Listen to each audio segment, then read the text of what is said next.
éviter l'ingérable et gérer l'inévitable.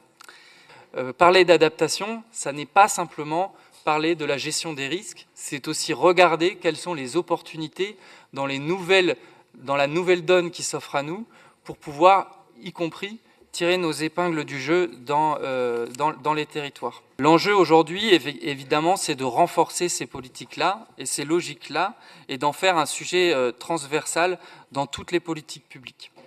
Il y a quelques années encore, les questions d'anticipation par rapport au dérèglement climatique n'étaient pas un sujet véritablement pris en main, pris en compte, y compris par nous-mêmes, les élus locaux. Finalement, aussi, les attentes de nos concitoyens et de nos concitoyennes sont de plus en plus fortes sur ce sujet. Et je crois qu'il pourrait nous être reproché aujourd'hui, si on construit une politique publique, si on rénove un équipement, si on en bâtit un, si on en construit un, de ne pas tenir compte de ces logiques d'anticipation et d'adaptation au changement climatique. Cette communication, elle lance, c'est un peu le top départ d'un travail qui nous conduira à vous présenter un rapport et une stratégie régionale d'adaptation d'ici 1 an.